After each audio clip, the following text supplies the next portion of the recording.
Serena. Welcome to Rena's Education. And इस video में हम लोग पढ़ेंगे कुछ डेली यूज के सेंटेंसेस जो डेली लाइफ में हम लोग यूज करते हैं. ऐसे कुछ सेंटेंसेस मैंने पहले भी दिए हैं और कुछ और सेंटेंसेस लेके नेक्स्ट वीडियो में आई हूँ. तो बिना टाइम वेस्ट किए मैं स्टार्ट करती हूँ वीडियो में. फर्स्ट हमारा जो इस वीडियो का फर्स्ट सेंटेंस है वो है ठोकर खाकर ही मनुष्य को अकल आती है. चीजें ठोकर खा के ही सीखता है इंसान. ये तो एक्सपीरियंस से सीखता है, ठोकर खा के सीखता है. ये तो फैक्ट है. This is the fact of life. ठीक है. कभी भी हम लोग कुछ सोचते हैं लेकिन जब तक वो हमारे सामने उसका एक्चुअल जो रिजल्ट नहीं आ जाता हम लोग समझ नहीं पाते हैं. जब ठोकर लगती है पढ़ते नहीं है. स्टूडेंट्स जैसे पढ़ेंगे नहीं है सब हो जाएगा, एग्जाम टाइम में सब हो जाएगा, वो कुछ नहीं हो जाएगा, लास्ट मोमेंट में पढ़ लेंगे. लेकिन जब लास्ट मोमेंट में पढ़ नहीं पाते हैं रिजल्ट में उनका जो वो एक्सपेक्ट करते हैं उससे अकॉर्डिंग मार्क्स नहीं आते हैं तो वो समझ जाते हैं कि हाँ मैंने मिस्टेक यहाँ पे किया है, मेरे को गलती यहाँ नहीं करना चाहिए था. तब वो ये ठोकर उनको लगती है, तब वो अच्छी तरह से पढ़ते हैं. उनको समझ में आ जाता है कि नहीं इतना सफिशिएंट नहीं है. जब वो क्वालिफाई नहीं कर पाते अच्छे मार्क्स से तो उनको पता चल जाता है कि नहीं मुझे थोड़ा और मेहनत करना चाहिए था. हर स्पेयर में ही है, लाइफ के हर फील्ड में ही है ये चीजें. जो हम ठोकर खाते हैं तब हमें सीख मिलती है कि हाँ ये नहीं करना चाहिए था, ये हमें यहाँ पे हमने गलत किया. इसको इंग्लिश में बोलेंगे one is wiser after the event. One is wiser after the event. Event माने घटना और वाइज माने बुद्धिमान. आफ्टर माने बाद में. जब घटना घट जाती है तब बुद्धि हमारी आती है, अरे वाह ये यहाँ पे ये गलती हो गई थी. या फिर आप दूसरे से कह सकते हैं man gets wisdom after having stumbled.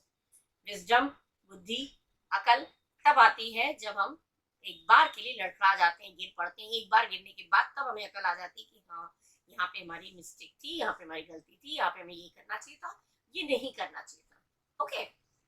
So one is wiser after the event ये भी कह सकते हैं, या फिर आप कहिए man gets wisdom after having stumbled. दो तरीके से आप कह सकते हैं. ठीक है. अच्छा नेक्स्ट इज मैंने ऐसा एक पल के लिए भी नहीं सोचा. कभी कोई हमें कहता है, ब्लेम करता है, तुमने मेरे बारे में ऐसा सोचा, तुम ऐसा सोचते हो, तो हम अपनी डिफेंस में बोलते हैं नहीं मैंने तो ऐसा एक पल के लिए भी नहीं सोचा. तुम मुझे पैसे दे के मदद करते हो तो तुम सोचते हो कि मैं कितना तुम्हारे सर पे पैरासाइट परजीवी मतलब मैं तुम्हारे टुकड़ों पे पल रहा हूँ. तो देने वाला क्या बोलेगा, नहीं ऐसा तो मैंने एक पल के लिए भी नहीं सोचा. तुम जो सोच रहे हो ऐसा बिल्कुल ही नहीं. मैं तो एक पल के लिए भी मैं ऐसा नहीं सोचा. एक पल के लिए भी मैंने ऐसा नहीं सोचा. I didn't think so even for a moment. I didn't think so even for a moment. moment माने पल और मैंने ऐसा नहीं सोचा. so माने ऐसा. ठीक है. I didn't think so even for a moment. तुम गलत सोच रहे हो, मैंने तो ऐसा एक पल के लिए भी नहीं सोचा. या मैंने एक पल के लिए भी ऐसा कभी बोला नहीं तो I didn't think so की जगह I didn't say so. मैंने तो एक पल के लिए भी ऐसा बोला ही नहीं. ठीक है. इस अच्छा उल्टा चोर खुद वाल को डांटे. खुद गलती करते हैं और दूसरे पे ब्लेम लगा देते हैं. अच्छा तुम खुद लेट आते हो, कोई लेट आता है और फिर अगली बार हाँ ये तो लेट मतलब ये तो लेट आता है. तो अच्छा उल्टा चोर कोतवाल को डांटे. लेट तुम आते हो और मेरे को बोल रहे हो. तो उल्टा चोर कोतवाल को डांटे. The pot is calling the kettle black. Pot kettle एक दूसरे को कह रहे हैं तुम्हारा जो वो है ब्लैक है. एक दूसरे को ब्लैक बोल रहे हैं जबकि दोनों ही ब्लैक. माने एक उल्टा चोर कोतवाल को डांटे. तो the pot is calling the kettle black. Style में फ्रेज में इस तरह से आप बोले तो सुनने में अच्छा लगता है. हिंदी में खराब भले ही लगेगा लेकिन इंग्लिश में नहीं लगेगा खराब, है ना. अच्छा मैं तुम्हारा बकबक सुनने के मूड में नहीं हुआ. Not in the right frame of mind to prattle. बकबक करना, बकबक करना. प्रैटल प्रैटल माने होता है बकबक करना. और मूड में नहीं हूँ, मूड में नहीं हूँ इसका होगा right frame of mind. I am not in the right frame of mind to prattle. मैं अब बाहर जाने के मूड में, अभी तो मैं बारिश हो रही है या चलो घुमाए या कुछ और किसी का मूड ऑफ है और चल बाहर घुमाए तो हम क्या बोलेंगे, अरे नहीं मैं बाहर जाने के मूड में नहीं हूँ. I am not in the right frame of mind to go out. कहीं भी जाने के मूड में नहीं हूँ. I am not in the right frame of mind to go anywhere. कुछ खाने के मूड में नहीं हूँ. किसी से मैं कभी किसी से बात करें, कभी भी ऐसा सिचुएशन आता है जब लगता है कि हम अकेले रहे, क्यों कोई मुझसे बात ना करे, बिल्कुल मैं अकेला रहूं, तो आई एम मैं किसी के मैं किसी के साथ बात करने के मूड में नहीं हूँ बोलना पड़ेगा तो क्या बोलेंगे, I am not in the right frame of mind to talk to anybody. इस तरह से हम बोल सकते हैं। फ्रेम ऑफ माइंड मतलब मूड में ना होना, राइट फ्रेम ऑफ माइंड मतलब सही मूड में नहीं हूँ, ऐसा उसके अकॉर्डिंग मेरा मूड सही नहीं है, कहीं जाना है उस हिसाब से मेरा मूड सही नहीं है, मूवी देखना है उस अकॉर्डिंग मेरा मूड सही नहीं, तो आई am not in the right frame of mind. बकबक नहीं करना, बकबक, आई am not in the right, बकबक सुनना, बकबक करना, प्रैटल, ठीक है। पर्टिकुलर प्रैटल का वर्ड ही मतलब होता है बकबक कर, मैं बकबक करने के मूड में नहीं हूँ, बकबक सुनने के मूड में नहीं, प्रैटल, हियर लिसन नहीं आएगा, ठीक है। अच्छा, पहली बार इंटरव्यू देते समय मुझे बहुत घबराहट हो रही थी। I was just like a cat on a hot tin roof during my first interview. पहली पहली बार जब इंटरव्यू देने जाते हैं, जो लोग, मेरे जो व्यूअर्स हैं जो देख रहे हैं, वो पहली बार इंटरव्यू जब फेस किया होगा, they must be knowing that how much nervous they used to feel, they felt when they faced the first interview. जब भी अपने फर्स्ट इंटरव्यू फेस किया तो how much nervous you felt at the time, it's just known to you, आप लोगों को मालूम है। और जिन्होंने नहीं दिया वो सोचेंगे अच्छा नर्वसनेस होता है, तो वो ऑब्वियसली वो नर्वस होते हैं। जिन्होंने इंटरव्यू नहीं दिया उनको तो और ज्यादा नर्वसनेस होता है, क्योंकि उनको पता ही नहीं, कि आइडिया ही नहीं है कि कितना क्या क्या पूछ लेंगे, पता नहीं क्या पूछ लेंगे, पता नहीं मैं जवाब दे पाऊंगा नहीं, whether I'll be able to answer or not, or what type of questions will be put up in front of me, you never know, right? So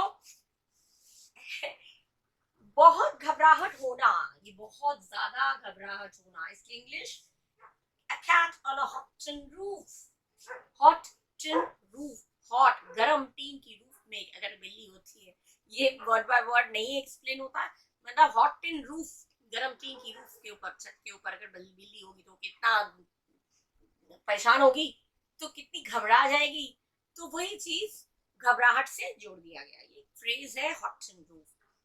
तो इसको बहुत ज्यादा, जब भी आप घबराहट को, बहुत ज्यादा घबराहट को आप शो करना चाहेंगे, तो अगर ये वर्ड्स आप बोलेंगे, I was just like a cat on a hot tin roof, तो the person in front of you can imagine how much nervous you are, जो सामने जो भी person आपके पास रहेगा वो सामने रहेगा, वो समझ जाएगा कि कितना ज्यादा, in what amount are you nervous, आप कितना ज्यादा nervous है।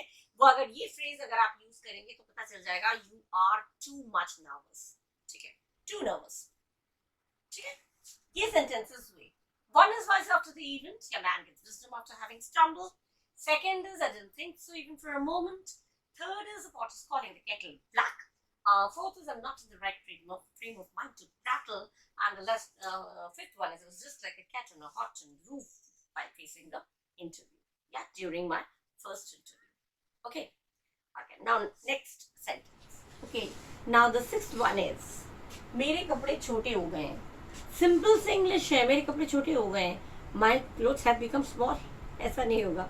छोटे बच्चों से पूछिए, किसी से पूछिए, मोस्टली होगी कहते हैं my clothes have become small, ये नहीं होगा। इनफैक्ट कपड़े तो छोटे नहीं होते, छोटे तो हम बड़े हम हो जाते हैं, कपड़ा अपनी जगह पे ही रहता है, लेकिन उसको हम बोलेंगे कैसे मेरे कपड़े छोटे हो गए, बोलते लोग हैं मेरे कपड़े छोटे हो गए, कपड़े कहाँ से छोटे हो जाते हैं, हम बड़े हो जाते हैं, उसमें फिट नहीं बैठते हैं, लेकिन बोलते तो हैं मेरे कपड़े छोटे हो गए। तो उसको बोलेंगे कैसे इंग्लिश में, my clothes are worn out, my clothes are worn out, simple. कितनी इजी इंग्लिश है, लेकिन मैंने ज़्यादातर देखा है छोटे छोटे इंग्लिश, मैं घूमने जा रहा हूँ या फिर मेरे कपड़े छोटे हो गए, बिल्कुल भी ट्रांसलेट नहीं कर पाते हैं उसको इंग्लिश में, ठीक है। मैं चलो घूमने चलते हैं, कितनी सिंपल सी इंग्लिश है, चलो घूमने चलते हैं, लेट्स गो रैम्बलिंग। तो rambling, let's go for a walk, कोई कह रहा है let's go to visit, let's go to ramble, let's go rambling, let's go to ramble, ये बोलते हैं। कितनी छोटी सी इंग्लिश है, लोग कहते हैं ये क्या इंग्लिश है, ये तो छोटी सी इंग्लिश है, लेकिन बोलते वक्त जब बोलो तो वो ट्रांसलेट नहीं कर पाते। तो ये भी चीज है, मेरे कपड़े छोटे हो गए, my clothes are worn out, right. Next is बुरी खबर जल्दी फैलती है, ये दिस इज द फैक्ट, ये बिल्कुल सच्चाई है। अच्छी खबर होती है तो वो फैलती नहीं है, किसी को बोलो तब जाके वो जान पाता है, बट बुरी खबरें तो एकदम हवा से भी तेज भागती है। बुरी खबर, किसी घर में कुछ बुरा हो या कोई किसी के साथ बुरा हो जाए या कोई बुरी हरकत कर दे तो वो बहुत जल्दी फैलता है, एकदम आग से भी जल्दी, आग की तरह फैलता है। कहते हैं bad news travels fast, simple, bad news travels fast, right. अच्छा, वो जब देखो तब ख्यालों में खोया रहता है, रहता है, लड़का रहता है, लड़की है तो रहती है। तो ख्यालों में खोना, इसको क्या ब्राउन स्टडी, कितना स्लैंग वर्ड है, ये मत सोचिएगा मैम ये क्या लिखा रही है, ब्राउन स्टडी, ब्राउन माने कलर है, स्टडी माने पढ़ना, लेकिन ये स्लैंग वर्ड्स हैं।